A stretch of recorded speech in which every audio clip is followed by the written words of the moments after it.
आज घर पे है, उसको देखने एक लड़का आ रहा है शादी के लिए। उन्हें मेरी फीलिंग्स की कोई कदर ही नहीं है। क्या? ये जो लेटर मैं लिख रहा हूँ ये आपको श्रेया तक पहुँचाना है। मेरा वो लेटर पढ़ा, तुमने जवाब नहीं दिया। कौन सा लेटर सर? यार मैंने श्रेया को वो लेटर नहीं दिया यार। तुमने तुमसे कहा कि तुमने उसे वो लेटर दे दिया? हाँ। मुंह मीठा कीजिए। इस खुशी में श्रेया और सिद्धार्थ की शादी पक्की हो गई।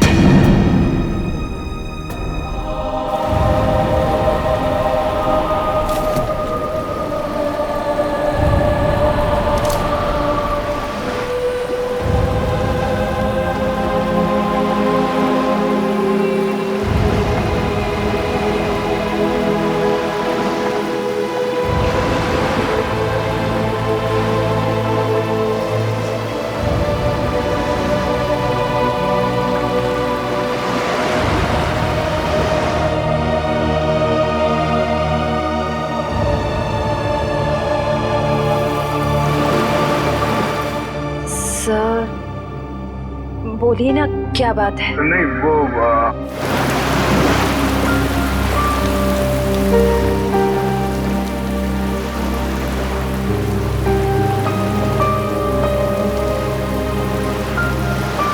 श्रेया और सिद्धार्थ की शादी पक्की हो गई।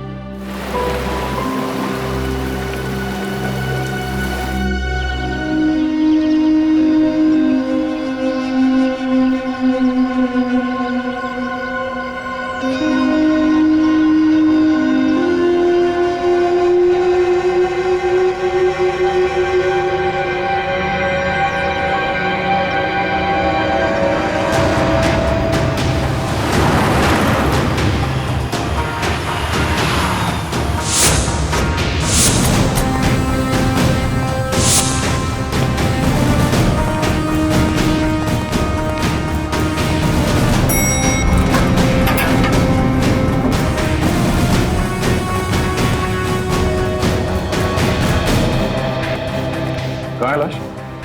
सर वो इस कैबिन में।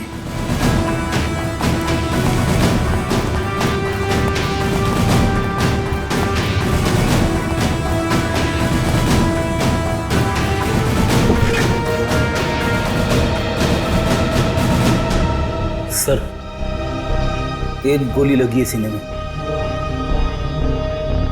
देखो जरा शरीर से गोली बाहर निकलने का कोई निशान है क्या?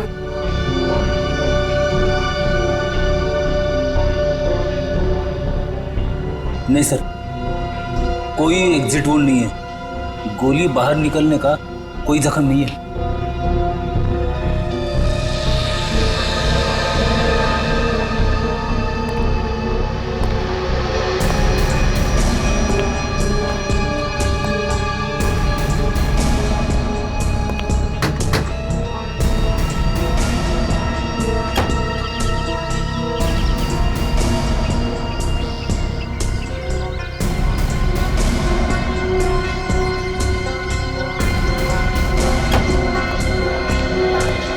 पूरी सर। लाश किधर? सर अंदर आइए सर।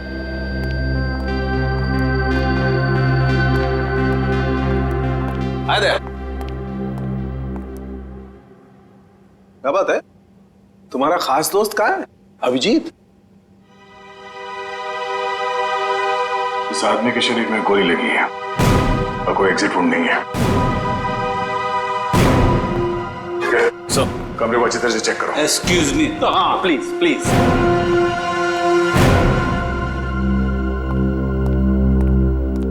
ये तारिका क्या हुआ है? ये तो एकदम उखड़ गया था। कुछ गलत तो नहीं कह दिया मैंने?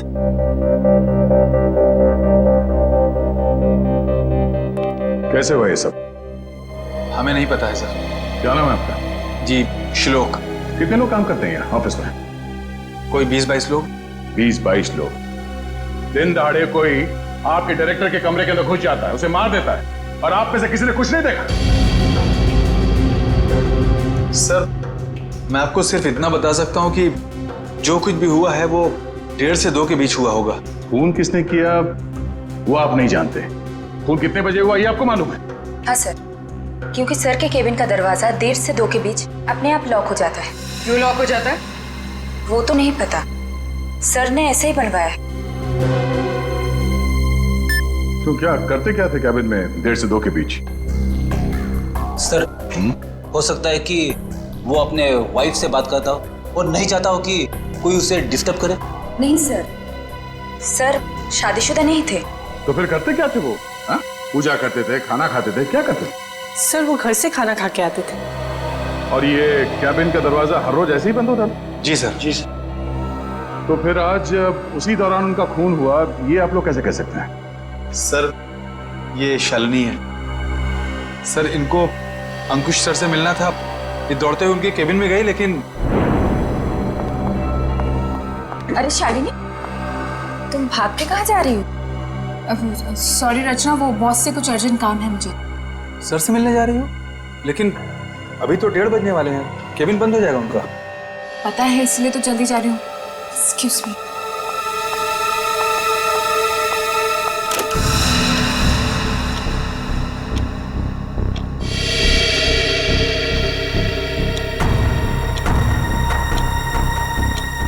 अब और आधा घंटा वेट करना पड़ेगा।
क्या हो गया बॉस को? तो इसीलिए आप लोगों का मानना है कि दरवाजा बंद होने के बाद उनका खून? हाँ सर। सर कैबिन में कोई हथियार नहीं मिला। सर हो सकता है कमरे में कोई ऐसा मैकेनिज्म हो जिससे गोली खुद ब खुद चल गई हो।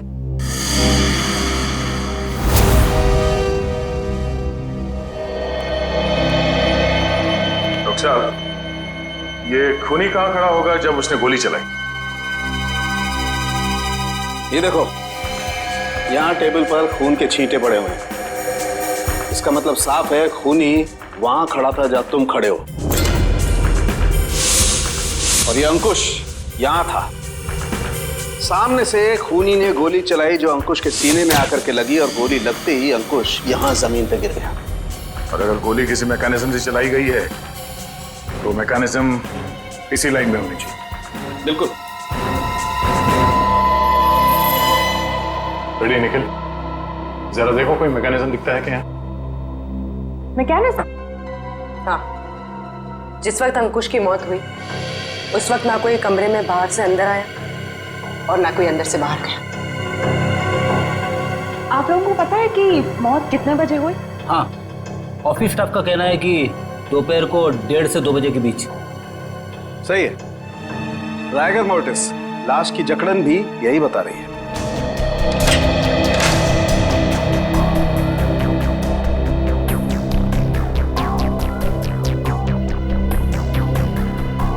सर यहाँ तो कोई मैकेनिज्म दिख नहीं रहा है। सर यहाँ भी ऐसी कोई चीज दिखाई दे नहीं रही है। कमरे में कोई आया नहीं और कोई मैकेनिज्म भी नहीं है, तो फिर इस आदमी को गोली लगी कैसे? कि ऐसा तो नहीं कि ये दरवाजा लॉक होने से पहले इसे गोली लगी हो?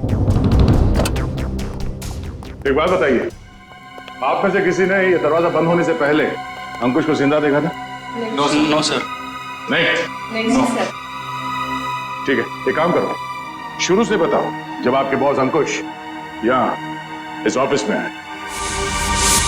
सर वो बहुत परेशान थे और उन्होंने कृतिका को अपने केबिन में बुलाया। Okay sir, okay. रचना, क्या हुआ? बॉस बहुत ज्यादा गुस्से में है, कृतिका को अंदर बुलाया है।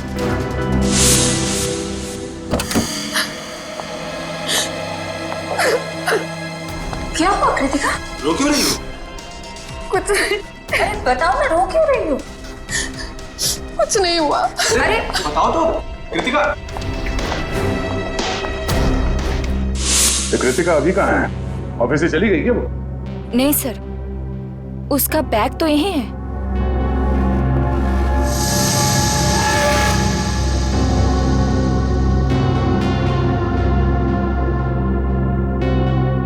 जब कृतिका कैबिन से बाहर निकली तब अंकुश जिंदा था? हाँ सर। उसके बाद कौन गया कैबिन के अंदर?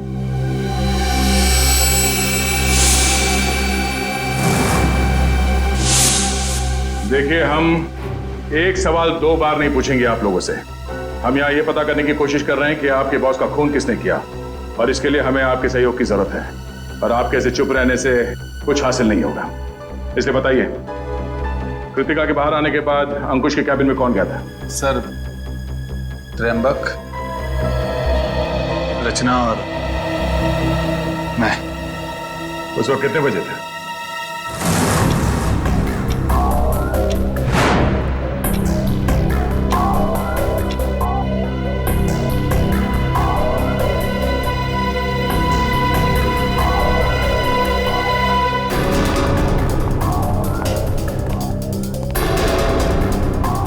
सर, क्या हुआ? आपने हमें बुलाया? ये पूछो क्या नहीं हुआ है? क्या सर, क्या नहीं हुआ? ईमानदारी नहीं हुई, वफादारी नहीं हुई। सर, हम कुछ समझे नहीं। देखो, तुम तीनों बहुत मुश्किल में हो। मुश्किल में? हाँ, मुझे ये पता चला है कि तुम तीनों में से कोई एक हमारे डिजाइन कॉम्पिटिटर्स को बेच रहा है। नहीं सर, हम ऐसा नहीं कर सकते। हाँ सर, मुझे तो ये भी नहीं पता कि हमारे कंपटीटर्स है कौन। मेरे पास सबूत है और मैं तुम तीनों को जेल भिजवा सकता हूं, लेकिन मैं ऐसा नहीं करूंगा। चुपचाप शाम के 5 बजे तक मुझे बता दो वो आदमी कौन है। हाँ, उसकी नौकरी तो नहीं रहेगी, लेकिन उसे मैं जेल जाने से जरूर बचा लूंगा। लेकिन सर, हम लोग। मेरे पास ज्यादा समय नहीं, जितना मैंने कहा है उतना करो। तो कोई कंपनी के सीक्रेट्स बेच रहा था? हाँ? सर, अंकुश जरूर भड़का होगा इस धोखे से। कोई भी भड़केगा। बहुत तकलीफ होती है जब उसका कोई करीबी उसे धोखा देता है।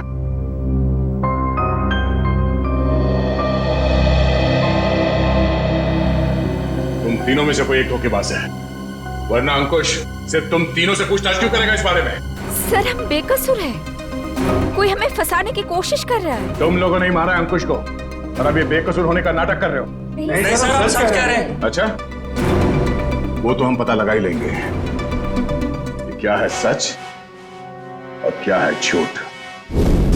तुम कितने बजे अंकुश के कैबिन से बाहर गए थे? सर, यही कोई 1:15 हो रहा होगा। और वो जिंदा थे जब तुम बाहर आई? हाँ मैम। जी। तो उसके बाद कौन गया था कैबिन में? सर, मुझे पता नहीं है। मैंने किसी को जाते हुए नहीं देखा सर। मैंने भी किसी को अंदर जाते हुए नहीं देखा। सब सबका जवाब एक ही है। सर, समझ में नहीं आ रहा है कौन सच बोल रहा है और कौन झूठ। सर, ये खूनी जो कोई भी है, सर, इन तीनों के बाहर आने के बाद दरवाजा लॉक होने से पहले अंकुश के कैबिन में घुसा होगा। और अंकुश का खून करने के बाद शालिनी के आने से पहले निकल गया होगा। खूनी कौन हो सकता है?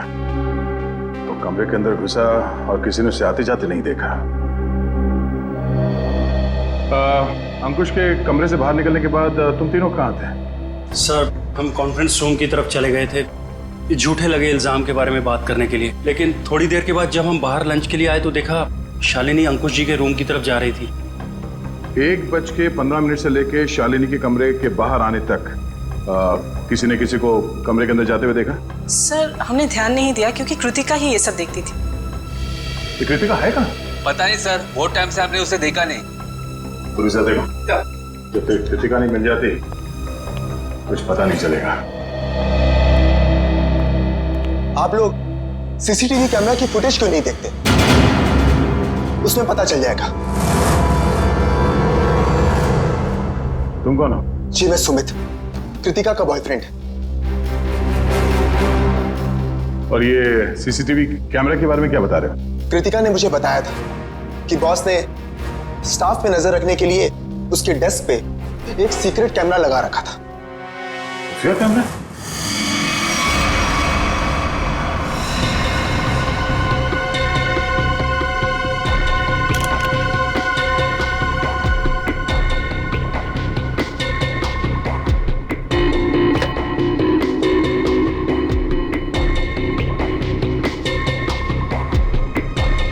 यहाँ पे तो कोई कैमरा दिख ही नहीं रहा है। खुफिया कैमरा है, छिपा के रखा होगा।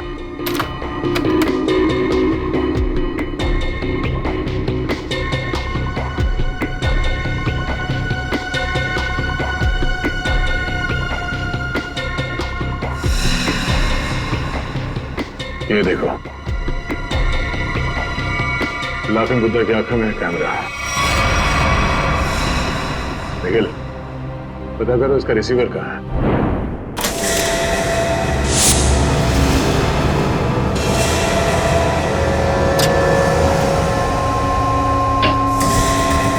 मैम! आशिता, मम्मी देखिए। अरे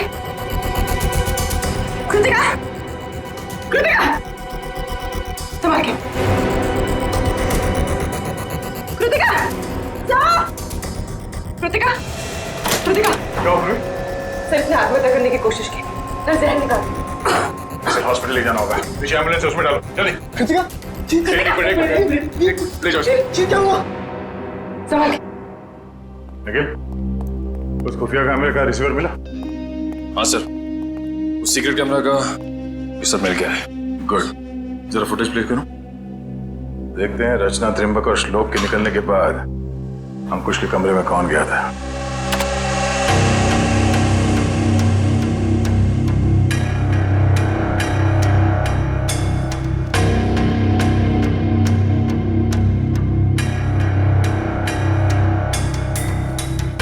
उन तीनों ने कृतिका के बारे में जो कहा था वो तो सही निकला। अब आगे देखते हैं।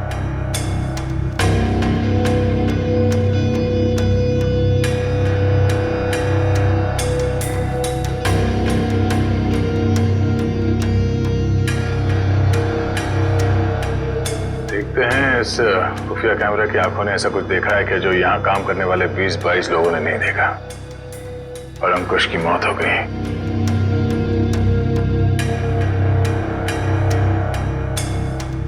एक मिनट रुको सर, ये आदमी कौन है?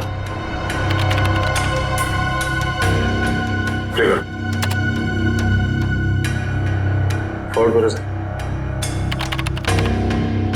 बस इसका चेहरा तो ठीक से दिख ही नहीं रहा है।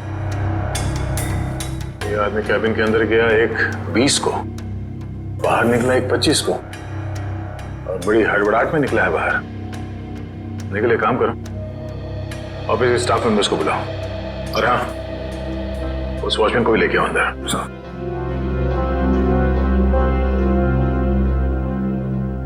आइए सब।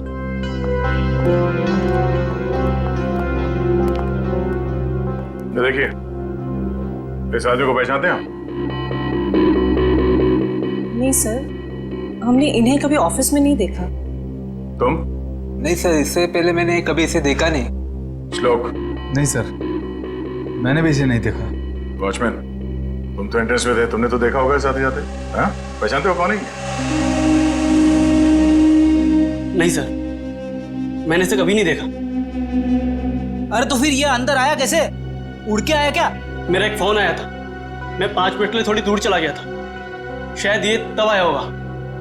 अच्छा, निखिल, एंट्रेंस में जो कैमरा है उसका फुटेज चेक करो।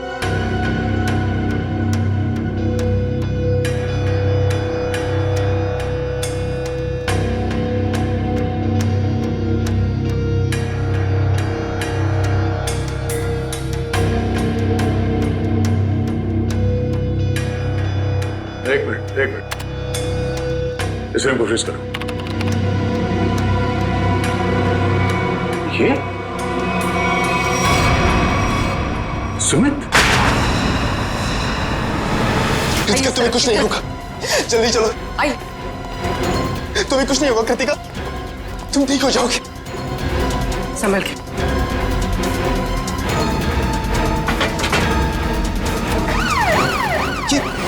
मैं नहीं जा रहा। ये क्या कर रहे हैं सर? कृतिका के पास मेरा रहना जरूरी है। तुम आज इस ऑफिस में से पहले भी आए थे? हाँ, कृतिका बहुत परेशान थी, उसी ने मुझे फोन करके बुलाया था। अंकुश का खून करने के लिए? ये कैसी बातें कर रहे हैं आप लोग? सच है, वही कह रहे हैं, समझे? तुम अंकुश के कैबिन में घुसे, उसका खून करके वहां से निकल गए और तुम कृतिका से मिले भी नहीं। सर ऐसा कुछ भी नहीं है, मेरी बात समझने की कोशिश कीजिए। आप लोग जैसा समझ रहे हैं ऐसा कुछ भी नहीं, मैंने किसी का खून नहीं किया है। चल अंदर चल, मेरी राम कहानी हम लोग वहीं सुनेंगे। निकल। सर मैं सच कह रहा हूँ, मैंने खून नहीं किया है।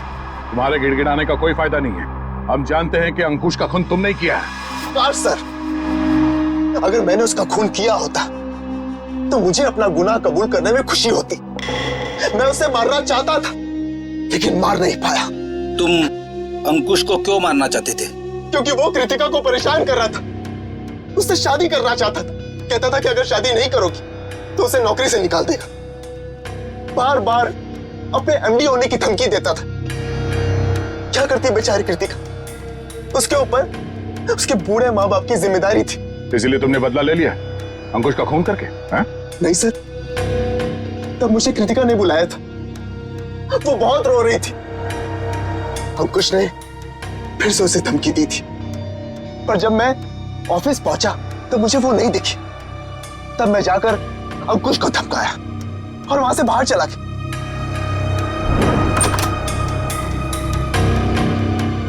कौन हो तुम? बहुत हो गया अंकुश, कृतिका से दूर रहना, वरना क्या करोगे? जान से मार दूंगा तुझे।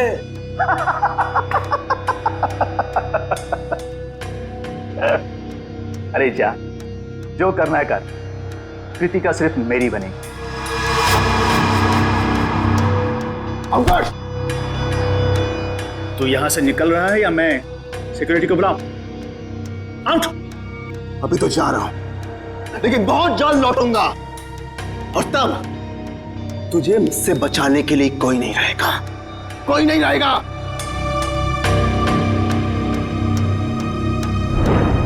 हमारे पास सबूत है, तुम 1:20 में अंकुश के कमरे के अंदर गए थे और ठीक 1:25 को बाहर निकले थे। क्यों?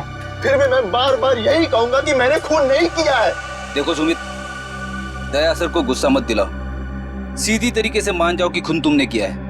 क्योंकि तुम्हारे जाने के बाद यहाँ की स्टाफ शालिनी जब कैबिन में गई तब अंकुश मरा पड़ा था। सर मेरा विश्वास कीजिए, मैंने खून नहीं किया है, प्लीज मेरा यकीन कीजिए आप लोग। याद देखो। सर,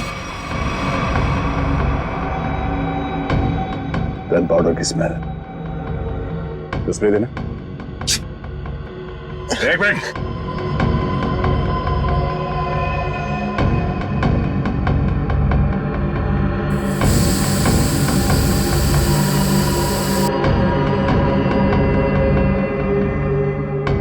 तुम्हारी उंगलियों पे गन पाउडर है, इसका मतलब है हाल ही में तुमने गोली चलाई है।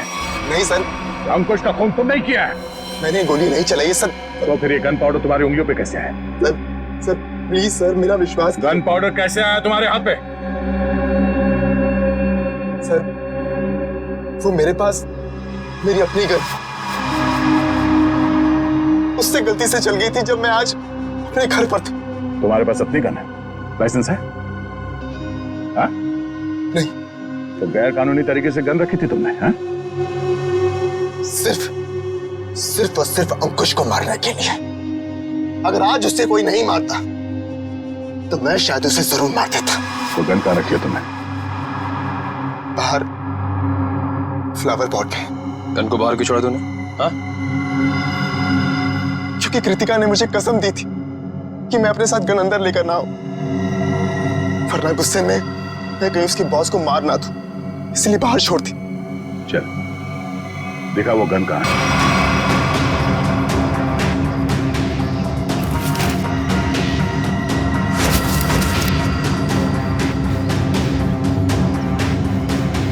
ये तुम्हारी का? हाँ सर।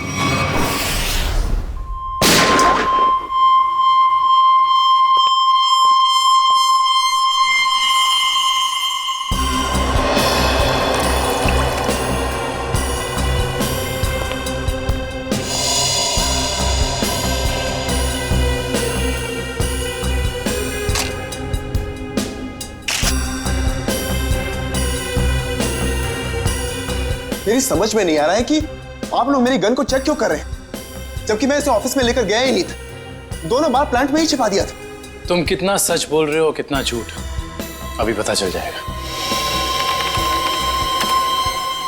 भैया तो मैच होती है। ये गोली और अंकुश के शरीर में जो गोली मिली है वो गोली, दोनों मैच होती है। इसका मतलब साफ है अंकुश को इसी गन से गोली मारी गई है। अब बोलो, तो तुमने दोनों बार ये गन ऑफिस के बाहर वाले गमले में छुपा दी थी? सर मैं आपसे बार बार कह रहा हूं कि मैंने अंकुश को नहीं मारा। जब मैं उसके कैबिन से बाहर निकल रहा था तो वो जिंदा था। जरूर मुझे कोई फंसाने की कोशिश कर रहा है। तो मतलब तुम्हारी गन अपने आप गमले से बाहर आई, अंकुश जी को गोली मारी और फिर आके गमले में छुप गई। और ये कहानी है सर? अरे मैं कोई कहानी नहीं बना रहा हूं, मेरा विश्वास कीजिए। एक सेकंड, कॉल। क्या? हाँ, मुझे याद आ गया। जैसे ही मैं अंकुश के कैबिन से बाहर निकल रहा था उसके मोबाइल पर एक कॉल आया था। और उसने वो कॉल रिसीव किया था? हाँ।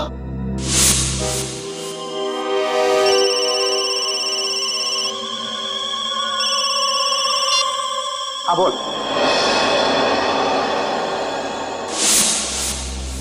पंकज, अंकुश का मोबाइल चेक करो। सर। अगर अंकुश ने ये कॉल रिसीव किया है तो शायद वो तुम्हारे निर्दोष होने का सबूत हो।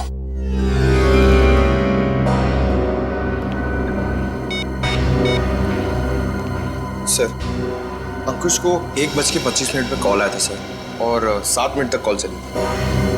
7 मिनट? 1:25 को कॉल आया था। दरवाजा बंद होता है ठीक 1:30 बजे, यानी कि दरवाजा बंद होने के 2 मिनट बाद तक ये कॉल चला। सर, शायद वो जिंदा था। पंकज, इस नंबर पर कॉल करके चेक करो कि वाकई इस आदमी की अंकुश से बात हुई थी कि नहीं।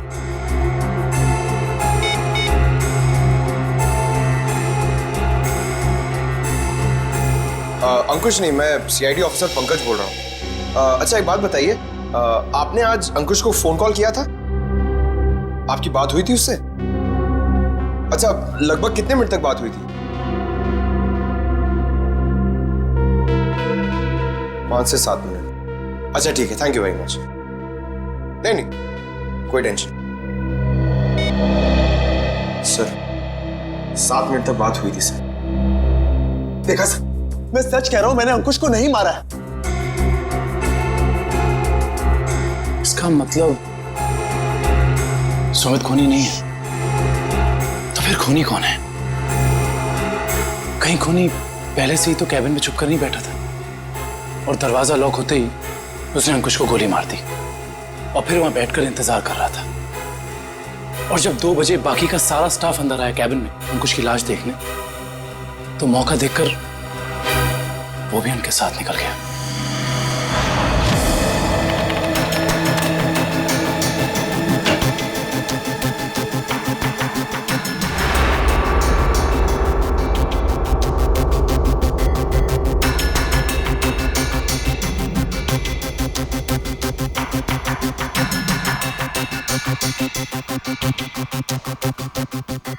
ये देखिए सर, शालिनी के चीखने के बाद जो 6 लोग कैबिन के अंदर आए थे वही 6 लोग कैबिन से बाहर गए। इसका मतलब है कैबिन के अंदर कोई छुपा हुआ नहीं था। कैबिन के अंदर कोई छुपा हुआ नहीं था। इस दरवाजे से कोई अंदर नहीं आया और अंकुश इस कमरे में अकेला था जब ये दरवाजा बंद हुआ। तो इस कमरे के अंदर आने का इस दरवाजे के अलावा सिर्फ एक ही रास्ता है, वही ये खिड़की।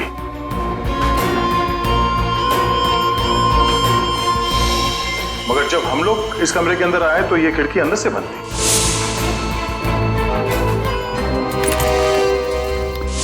तो अगर हम ये मान के चले कि कोई इस खिड़की के जरिए अंदर आया है तो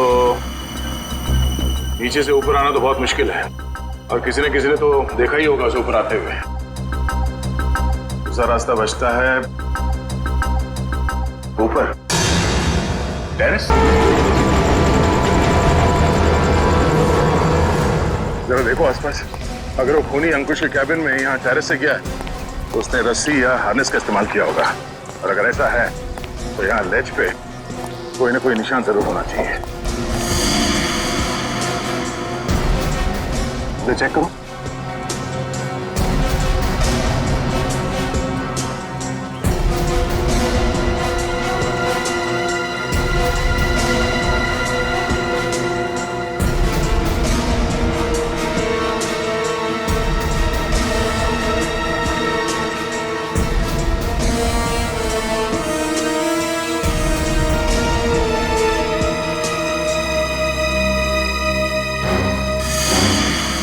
ये देखो, यहाँ पर निशान है। ये निशान, उसने रस्सी को यहाँ से बांधा और यहाँ से नीचे उतरा, क्योंकि ठीक नीचे यहाँ पे अंकुश का ऑफिस है। और फिर रस्सी सपोर्ट के लिए शायद वहां उस पे बांधा होगा। ये देखो, रस्सी के घिसने का निशान है यहाँ पे। इसका मतलब है उसने रस्सी यहाँ इस पाइप पे बांधा और वहां से नीचे अंकुश के कैबिन में गया। कमाल है सर, खूनी इतना कुछ करता रहा लेकिन किसी ने उसे देखा तक नहीं। खूनी ने जिस तरीके से मेहनत की है खून करने के लिए, उससे तो साफ साफ दिख रहा है सर उसके दिल में कितनी नफरत भरी पड़ी थी अंकुश के लिए। ये पता करना पड़ेगा कि वो है कौन जिसे अंकुश से इतनी नफरत थी, और उसे ये भी पता था कि अंकुश के कैबिन का दरवाजा 1:30 से 2 बजे के बीच बंद होता है। तो ना हो ये कोई ऑफिस का ही आदमी है।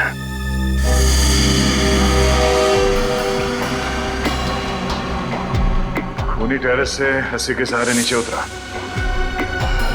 और फिर खिड़की के रास्ते कैबिन में आया। लेकिन आपने तो चेक किया था, खिड़की अंदर से बंद थी, जिसका बाहर से खुलना नामुमकिन था। एग्जैक्टली फ्रेडी, इसका मतलब है खून होने से पहले खूनी ने या उसका साथ देने वाला कोई ना कोई इस ऑफिस में था जिसने छुपके से ये लैच, खिड़की का लैच खोल दिया ताकि इसे बाहर से खोल सके। फिर सर खूनी ने खिड़की को अंदर से लॉकअप किया। ये शायद तब हुआ होगा जब ऑफिस के बाकी के स्टाफ मेंबर्स अंकुश की लाश देखने के लिए कैबिन के अंदर घुसे। खूनी यहाँ से अंदर आया और उसने अंकुश को गोली मार। गोली चलने की आवाज नहीं आई, शायद गन पे साइलेंसर लगा हुआ था, और फिर अपना काम करने के बाद खूनी वापस इस खिड़की से ऊपर चला गया। मगर खूनी ने एक गलती कर दी। वो क्या सर? लैच। जब उसने खिड़की खोलने के लिए ये लैच ऐसे खोला होगा, जाहिर सी बात है उसने ग्लव्स पहनने की तकलीफ नहीं की होगी। इसका मतलब खूनी के उंगलियों के निशान उस लैच पे है। हाँ फ्रेडी, और अब ये उंगलियों के निशान ही हमें खूनी के गर्दन तक ले जाएंगे।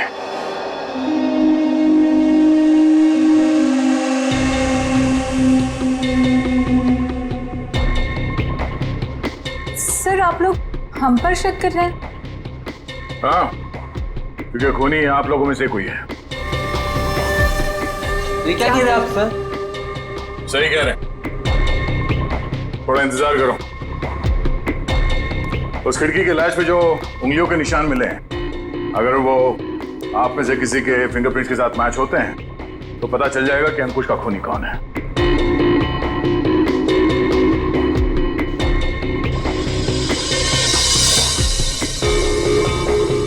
ठीक, आप जाइए, आप आइए।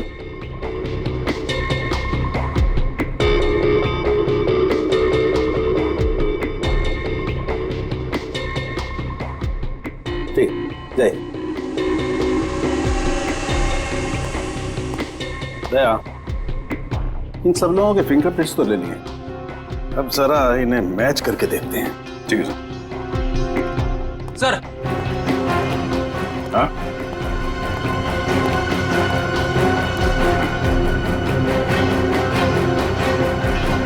खूनी ने टेरेस से नीचे उतरने के लिए जिस रस्सी का इस्तेमाल किया था वो रस्सी कहीं मिल नहीं रही है।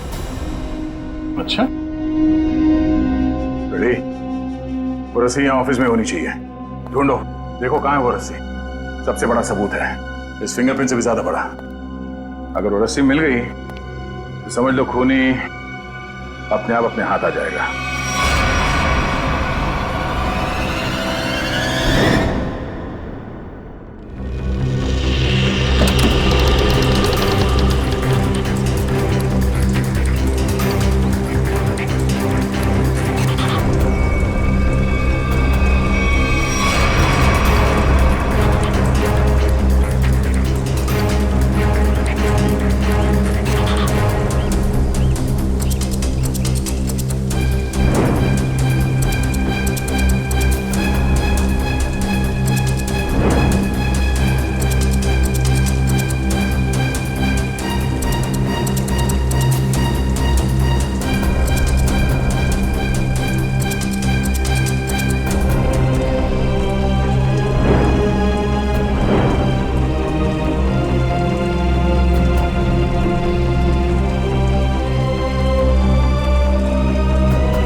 सॉरी भाई दया। क्या हुआ सर? डॉक्टर तारिका, केबिन में मिले फिंगरप्रिंट्स इनमें से किसी से मैच नहीं हो रहे। ये कैसे हो सकते हैं डॉक्टर तारिका? इनमें से किसी न किसी के उंगलियों के निशान मैच होने चाहिए थे। आप लोगों से कोई गलती हो गई होगी। नहीं यार दया, ऐसा नहीं है, हमसे कोई गलती नहीं। हो सकता है दया इनमें से कोई खूनी नहीं होगा, तो खूनी नहीं होगा तो फिंगरप्रिंट्स कैसे मैच होंगे? हो सकता है इस बार गलती आप लोगों से होगी। नहीं, मैं सही हूं और मैं साबित भी कर सकता हूं। खूनी इन्हीं में से कोई है और वो खुद ब खुद सामने आएगा। सामने आ जाएगा मतलब तुम्हारे सामने आकर के खड़ा हो जाएगा, कहेगा लीजिए दया जी मैंने खून किया, मुझे हथकड़ी पहना दीजिए। यार बात कर। डॉक्टर साहब, इस बार ऐसा ही कुछ होगा। डॉक्टर साहब ने आप लोगों के हाथ पे एक केमिकल लगाया था।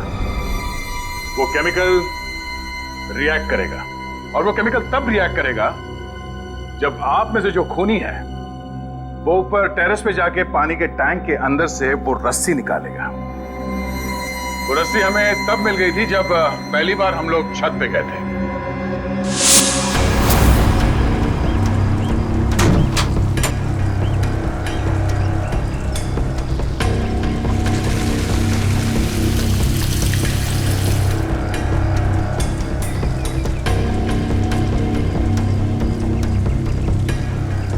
तैयारी के साथ आया था। उस रस्सी पे हमने एक केमिकल लगाया है और वो केमिकल तब रिएक्ट करेगा जब आप लोगों के हाथ पे लगा हुआ केमिकल उसके कांटेक्ट में आएगा। आप लोगों के हाथ चमकने लगेंगे अंधेरे में। Lights off.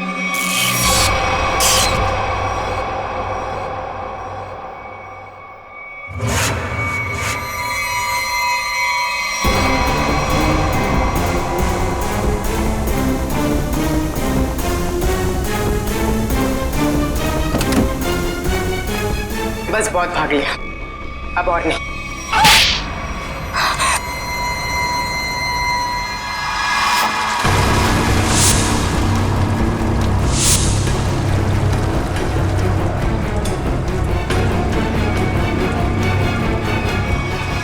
तुमने अंकुश को क्यों मारा? तुम ही कंपनी के सीक्रेट्स बेच रही थी ना? और जब अंकुश तुम तीनों से पूछताछ कर रहा था तुम जानती थी कि तुम्हें उससे छुटकारा पाना है?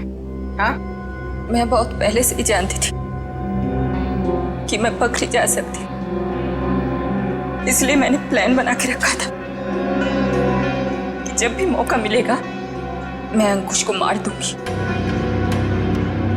तो तुमने अपने प्लान में सुमित को कैसे फंसाया और क्यों फंसाया? उसने क्या बिगाड़ा था तुम्हारा? मेरी सबसे अच्छी सहेली को मुझसे दूर कर दिया था। मैं और कृतिका अच्छे दोस्त हुआ करते थे, लेकिन जब से सुमित उसकी जिंदगी में आया था तब से कृतिका उसकी बातें करती रहती थी। सुमित ऐसा है, सुमित वैसा है, सुमित ने ये किया, सुमित ने वो किया, सुमित सुमित सुमित। इस सुमित से मुझे नफरत होने लगी थी। दिन रात उसके साथ फोन पे लगी रहती थी। इस सुमित के चक्कर में वो मुझे भूल गई थी। और आज सर के केबिन से निकलने के बाद कृतिका ने जब सुमित को फोन करके बताया कि गन को कहीं छिपा देना, मैं अपनी सहेली को मैं वापस पाना चाहती थी। और यही सही मौका था सुमित को फंसाने का। इसलिए तुमने अंकुश को मारने के बाद अपनी गन सुमित के गन के साथ बदल दी और अंकुश के शरीर पे जो गोली मिली वो उस गन के साथ मैच हो गई, जिसकी वजह से सुमित फंस गया।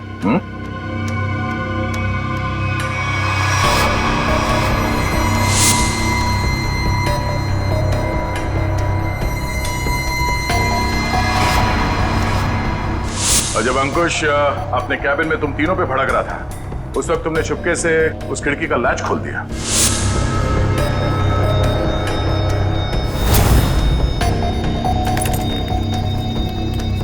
और तुमने मौका पाके विंडो का लैच तब लॉक किया जब सब अंकुश की डेड बॉडी देख रहे थे, है ना?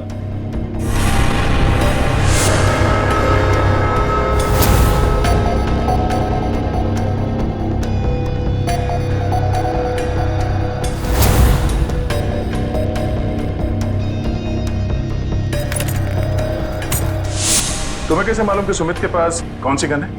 कृतिका ने मुझे एक बार बताया था कि सुमित ने एक नई गन खरीदी है। ठीक वैसी गन मैंने भी खरीदी। और आज जब सुमित दोबारा ऑफिस में आया तो मुझे पता था कि वो गन फिर से कहीं बाहर रख के आया हुआ। और मौका मिलते ही मैंने वो गन बदल दी। क्या फायदा हुआ तुम्हें ये सब करके? हाँ?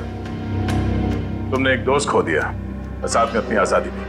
पूर्वी, ले जाओ इसे। सर।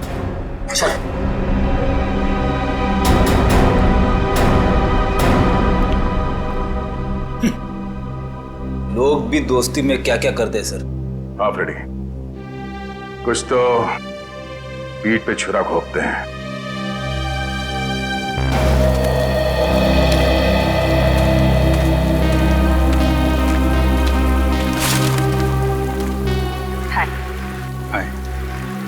झूठ बोला तुमने दया से? हाँ, भाई जैसा ना वो तुम्हारा, इस तरह से दिल दुखाया? कैसी बात कर रहे हो तारिका? मैं तो सपने में भी उसका दिल दुखाने की नहीं सोच सकता। उसको दुख ना हो इसलिए मैंने झूठ बोला। अभिजीत, झूठ के पैर नहीं होते, वो ज्यादा दूर तक चल नहीं सकता। तुम्हें दया को सब कुछ सच सच बता देना चाहिए था। बताया था मैंने सच उसे, कड़वा सच। मैं सिर्फ ये जानने आया था कि श्रेया ने उस लड़के को हाँ बोला है या नहीं। नहीं, वो हाँ बोल दिया श्रेया ने। लेकिन जब मैंने दया का चेहरा देखा, लगा जैसे किसी गोली ने उसके सीने को चीर दिया है।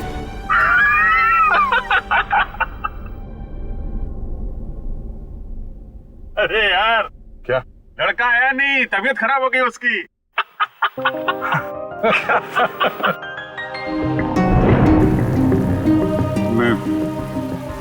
मैं दया को इस हालत में नहीं देख सका।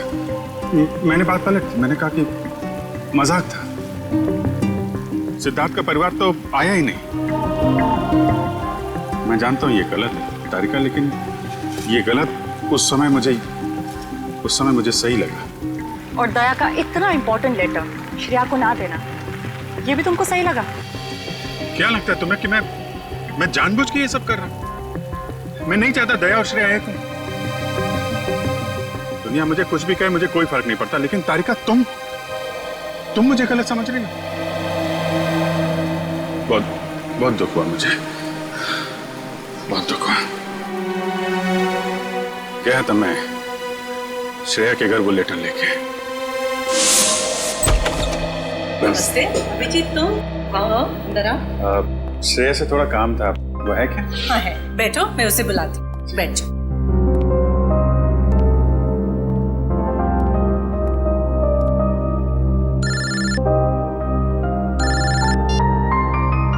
अरे भाई तुम्हारा ही काम करने आया हूं यार। अरे भूल कैसे सकता हूं, लेटर है मेरे पास, अभी दिया नहीं है। जैसे ही श्रेया आती है ये लेटर उसके हवाले कर दूंगा। हैं? अरे यार थोड़ा तो सब्र रखो यार। हाँ मैं करता हूँ। नमस्ते अंकल।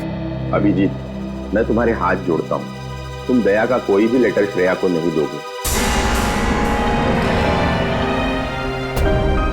लेकिन दया और श्रेया तो... मैं जानता हूँ दया और श्रेया कुछ कहते नहीं, लेकिन वो एक दूसरे के काफी करीब हैं। मगर मैं अब नहीं चाहता हूँ कि श्रेया अपना फैसला बदले। ये तो दोनों के साथ ज्यादती होगी। आप अभिजीत, मैं मजबूर हूँ। मैंने पिछले साल सिद्धार्थ के पिता से एक बड़ी रकम उधार ली थी, जो मेरे अलावा मेरे घर में कोई नहीं जानता। और अगर श्रेया ने इस शादी से इनकार किया तो वो लोग सारे पैसे वापस मांग सकते हैं, जो मैं अभी देने की स्थिति में नहीं हूँ। लेकिन अंकल ये श्रेया की जिंदगी का सवाल है। तो मैं क्या करूं? इतने पैसे कहां से लाऊं? श्रेया की मां को हार्ट प्रॉब्लम है। तुम लोगों की जरा सी गलती हमें प्रॉब्लम में डाल सकती है। देखिए अगर सिर्फ पैसे की बात है तो हम लोग मिलकर कोशिश कर सकते हैं। पैसा तो... नहीं, वो बात नहीं है। पैसे का इंतजाम हो चुका है, बस 1-1.5 महीने की बात। एक बार मैं उनके सारे पैसे लौटा दूं, उसके बाद तुम ये लेटर श्रेया को दे देना। लेकिन तब तक ये बात हम दोनों के बीच ही रहनी चाहिए, प्लीज। ये आपने बड़ी मुश्किल में डाल दिया। दया से कोई बात छुपाना इतना आसान नहीं है। अब ये बात ना मैं श्रेया को बता सकता हूँ और ना दया को। दया तो इस बारे में कुछ नहीं जानता। वो तो तुम्हें गलत समझ रहा है। इनफैक्ट नफरत करने लगा है वो तुमसे। जानता हूँ वक्त ने गलतफहमी पैदा कर दी है, लेकिन ये भी जानता हूँ कि सही वक्त आने पर सब ठीक भी हो जाए।